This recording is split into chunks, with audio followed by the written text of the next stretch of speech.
All right, batter up. Eli and Peyton Manning have 4 Super Bowl titles between them after following in the footsteps of their pops, the great Archie, the great Saint. Archie played for bad teams, but he was good. Now it turns out their nephew, Arch Manning, is ready to take the mantle as well after throwing 34 touchdowns as a 15-year-old freshman. Now, by the way, I'm assuming that's varsity? Yeah. That is varsity. Yeah, that's the varsity team at his high school. He was ridiculous. The highlights are just unreal, man. Wow. And if that's is that the same school they all went to, the all-boys Jesuit? That's a powerhouse. I think it is. 15-year-old, throw 34 touchdowns. Man, it's the most of any quarterback in the greater New Orleans area. Forget about, grade or age. It's Arch. Arch reportedly had a growth spurt this year, and he's already 6'3", 190. He's 15. He'd be power forward for the Pelicans pretty soon. Forget about playing football. Inbounds, out of bounds here, Teke. The Mannings are the greatest family in NFL history. If only Chasen was a quarterback, my now 16-year-old son, because he's 6'4", like 190 or something. If only he had played quarterback when he was young and had, I don't know, great siblings or great relatives that were quarterbacks and not running backs and defensive backs like me and my brother. This is easy. By the way, Teke, real quick, I thought you were going to say if only he makes it and he becomes a star, because if he does. Yeah.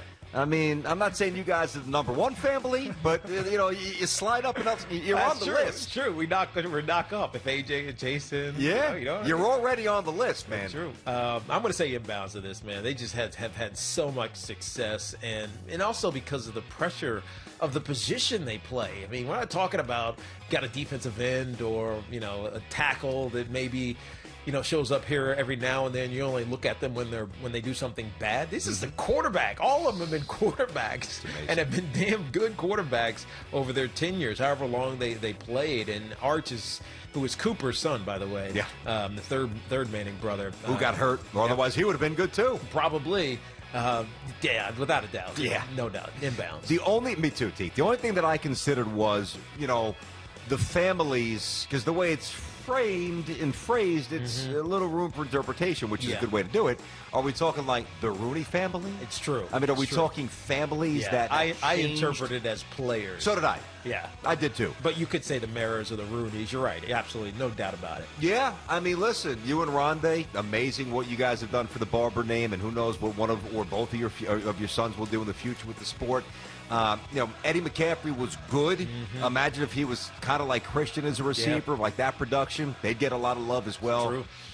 Listen, here the answer is so obviously inbounds, though. You talk about the position, but also think about the glaring spotlight they've had on them. Yeah. And some dude almost jarred out from like $170. Oh, my God, these guys are... That was Ricky Fowler. There you go. The way they've comported themselves, and this is important, too, because now I know Tennessee football is not what it was, all right?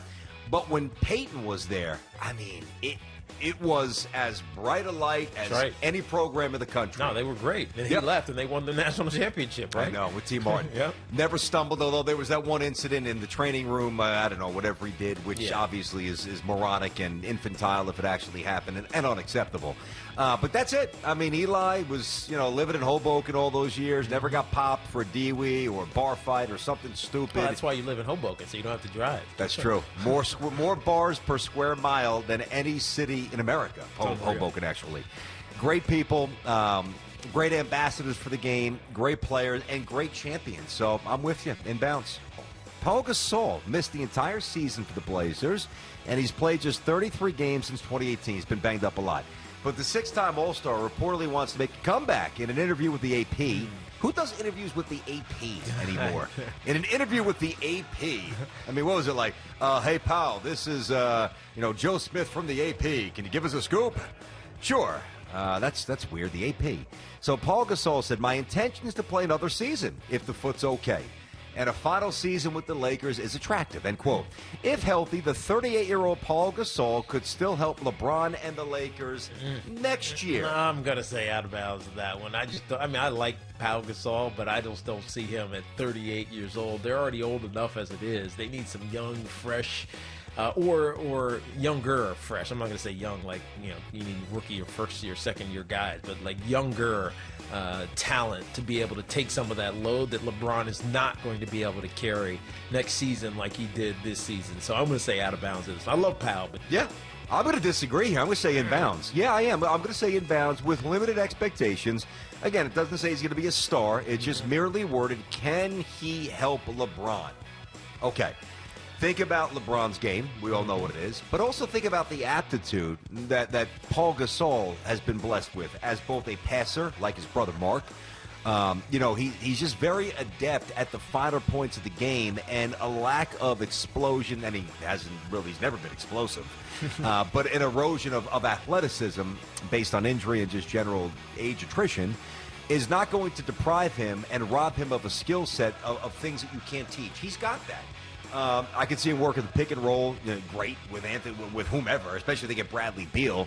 He can shoot. He's just a smart guy. And again, limited dough. I'm not saying 30 minutes, but I look at like Bill Walton from the Celtics of the mid-'80s when he was primarily waving a towel. That's the imagery you have of Bill, really, more so when they were beating the Lakers in the 80s, more so than actually doing anything on the court for the Celtics. But Bill actually had some spots where he was able to kind of channel back and thrust it forward for, 3, 4, 5 minutes here. I'm going to say inbounds. His intellect will carry him, combined with LeBron's. Why not? All right, Teague. So the amateur baseball draft was yesterday, MLB. It's obviously reduced to 5 now. And the Tigers selected Arizona State slugger Spencer Torkelson. This kid, I actually like my first baseman to be righty. Both as a swinger and as a field. That's why they're going to actually move to third base. This kid's got ridiculous power. He is a righty. It is easy, natural power. Pure first baseman, although they're going to move him to third base, as I said. He's also and this I didn't even realize, he's the second pure first baseman selected number 1 overall since the draft in 1965. Why would that be? Is that just I'll tell you why. No, that's not circumstance. Number 1, I think that, first of all, going back a long ways, those first basemen were heavy-footed, non-athletic, okay? Yeah. So a little appeal going back to the 60s, 70s, and 80s, number 1. Number 2, you get that flame-throwing gasser on the mound, 1, or that electric, middle of the diamond, like Griffey. You kind of look for the more tantalizing skill set. So the Tigers, as I said, they're going to move him to third base. The condensed draft also saw the first high school player go 8th overall, which, interesting tidbit, that's the latest that's ever happened. Wow. And just 11 of the first 37 picks overall came from high school, so we're seeing a bit of a different trend here. Why? I don't know. Now, in or out, it was a mistake for teams who decided to maybe select lesser prospects in order to reduce their risk of a flop during the pandemic and the unknown scouting circumstances. In or out? I'm going to say out of bounds. I don't think it was a mistake, BT. I think it was prudence. You're playing the numbers, right? The numbers will tell you we could take a shot at this kid, but he might not pan out. He might go to college. We don't know what's going to happen, even though given what's going on with college sports, in particular baseball. We talked to the Bowling Green head coach yesterday. Coach Schmitz. Yeah, Coach Schmitz. It was great interviews. Go check it out. It's one of those things where it's so up in the air. You got to go with the guy who's more of a sure thing, even if he has a lower ceiling than some of these other younger kids that didn't get drafted from high school. Yep. And by the way, I was geeking out with Coach Schmitz after the show. I was texting him a little bit. Nice. What a gentleman. I actually wound up sending him a little video of Colton's swing. What a great guy. Baseball lifer. Great spot. Radio.com, Bowling Green coach. Great story. Program was gone. Now it's back. You guys want to check that out.